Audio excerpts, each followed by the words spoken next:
சரிங்களா? சட்டமன்ற தேர்தலில் யாருடன் கூட்டணி, தேர்தலில் போட்டியிட போகிறோமா இல்லையா, தனிக்கட்சி ஆரம்பிக்க போகிறாரா இல்லையா என்பது குறித்து முக்கியமான முடிவை தேனி பெரியகுளத்தில் ஓ பன்னீர்செல்வம் இன்று பேட்டியில் அறிவித்து விட்டார். இதன்படி சட்டமன்ற தேர்தலில் கூட்டணி வைப்பது தொடர்பாக இன்னும் நான் முடிவெடுக்கவில்லை என்று தேனி பண்ணை வீட்டில் நடைபெற்ற ஆலோசனை கூட்டத்திற்கு பிறகு அளித்த பேட்டியில் அறிவித்திருக்கிறார்.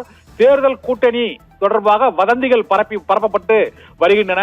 தாம் மீண்டும் தேசிய ஜனநாயக கூட்டணி அதிமுக கூட்டணியில் இணைய போவதில்லை என்றோ அல்லது திமுக கூட்டணியில் இணைய போவதில்லை என்றோ தாவேகாவுடன் பேச்சுவார்த்தை நடத்தி வருகிறோம் என்பது குறித்தோ அவர் வதந்திகளை தான் பரப்பி வருகிறார்கள். நாங்கள் இன்னும் அந்த முடிவையே எடுக்கவில்லை என்று ஓபிஎஸ் திட்டவட்டமாக அறிவித்திருக்கிறார். ஒன்று. இரண்டாவதாக, தனி கட்சி தொடங்கி தனித்து போட்டியிடும் முடிவையும் தாம் இன்னும் எடுக்கவில்லை என்ற அறிவிப்பையும் அவர் வெளியிட்டு விட்டார். மூன்றாவதாக, சட்ட போராட்டம் நாங்கள் நடத்தி கொண்டு இருக்கிறோம் அதிமுகவை ஒன்றிணைப்பதற்காக என்ற அறிவிப்பையும் இன்று வெளியிட்டிருக்கிறார். இதனால் சட்டமன்ற தேர்தலில் ஓபிஎஸ் இதுவரை யாருடனும் கூட்டணி பேச்சுவார்த்தையோ கூட்டணி வைக்கப் போவது குறித்தோ முடிவே எடுக்கவில்லை என்று திட்டவட்டமாக இன்று தேனி பெரியகுளம் பண்ணை வீட்டில் அவரது ஆதரவாளர்களுடன் நடைபெற்ற ஆலோசனை கூட்டத்திற்கு பின்னர் சலசலப்பு, துண்டுச்சீட்டு விநியோகம் மற்றும் தொண்டர்களின் ஆவேசம் ஆகியவற்றுக்கு இடையே இந்த ஆலோசனை கூட்டம் நிறைவடைந்திருக்கிறது. முடிவே எடுக்கவில்லை என்றும் மீண்டும் குழப்பத்தில் தான் ஓபிஎஸ் இருக்கிறார் என்பதை அவர்கள் இன்றைய பேட்டியின் மூலமாக உணர்த்திவிட்டார். அதிமுக கூட்டணியில் என்னை இணைப்பதற்கு டிடிவி தினகரன் எடப்பாடி பழனிசாமியிடம் ரெக்கமெண்டேஷன் பரிந்துரை செய்ய வேண்டும் என்ற வேண்டுகோளையும் அவர் விடுத்திருக்கிறார். இதனால் அவர் அதிமுகவுடன் மீண்டும் அதிமுக கட்சியில் இணைவதற்கே அவரது உள் மனது விருப்பம் கொள்கிறது என்பது இன்றைய பேட்டியில் மீண்டும் ஒரு முறை உறுதியாகி இருக்கிறது.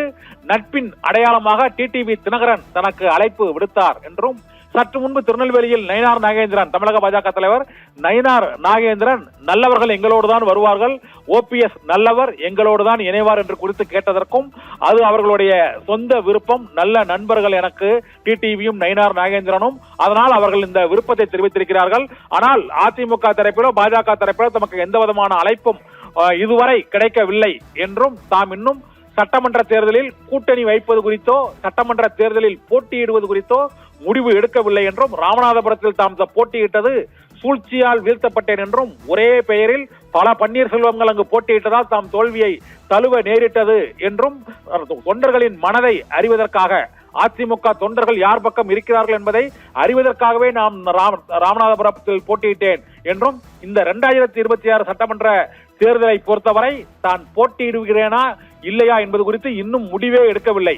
கூட்டணி யாருடன் என்பது குறித்து முடிவு எடுக்கவில்லை. தனிக்கட்சி தொடங்குவது குறித்தும் இன்னும் முடிவு எடுக்கவில்லை என்று 3 விதமான முடிவுகளை தாம் இன்னும் எடுக்கவில்லை என்பதை திட்டவட்டமாக உறுதியாக இன்றைய பேட்டியிலும் அறிவித்து விட்டார். இதனால் தாவேகாவுடன் ஓ பன்னீர்செல்வம் கூட்டணி வைத்து அங்கு போகிறாரா அல்லது தேசிய ஜனநாயக கூட்டணி பாஜக கூட்டணியில் இணைவதற்கான இறுதிக்கட்ட முயற்சியில் இருக்கிறாரா என்பது குறித்தும், திமுக கூட்டணியில் இணையப் போகிறாரா என்பது குறித்தும் வந்துள்ள செய்திகள் அனைத்துமே வதந்திகள் என்றும், தாம் இன்னும் எத்தகைய முயற்சிகளையும் மேற்கொள்ளவில்லை, இந்த தேர்தல் குறித்து இதுவரை எந்த முடிவும் எடுக்காமல் ஓப்பன் மைண்டாக தாம் இருக்கிறேன் என்றும் அவர் கூறியிருக்கிறார். ஆனால் இன்றைய கூட்டத்தில் ஓ பன்னீர்செல்வத்தின் மீது அவரது கட்சியின் ஆதரவாளர்களும் நிர்வாகிகளும் ஆவேசமாக உடனடியாக ஒரு முடிவை எடுத்து அறிவிக்க வேண்டும் என்று அவர்கள் கோஷங்களை எழுப்பினார்கள். மீண்டும் துண்டுச்சீட்டு விநியோகம், யாருடன் கூட்டணி வைத்தால் நல்லது என்ற வழக்கமான மாவட்ட செயலாளர் நடைமுறைகளை சென்னையிலும் பல ஊர்களிலும் நடத்திவிட்டோம், இனிமேல் அது போன்று நடத்தக்கூடாது என்று அவர்கள் நேரடியாக ஓபிஎஸ் முகத்துக்கு நேராகவே ஆவேசமாக எதிர்ப்பை தெரிவித்தனர். இதனால் இப்போதும் நாம் முடிவெடுக்கவில்லை என்று அறிவித்து விட்டார். எப்போது முடிவெடுப்பார் ஓபிஎஸ் என்பது அவருடைய மனதுக்கே வெளிச்சம் என்பதுதான் இன்றைய பேட்டியில் அவர் அளித்த அம்சங்களின் மூலமாக தெரிய வருகிறது. சர்மிளா.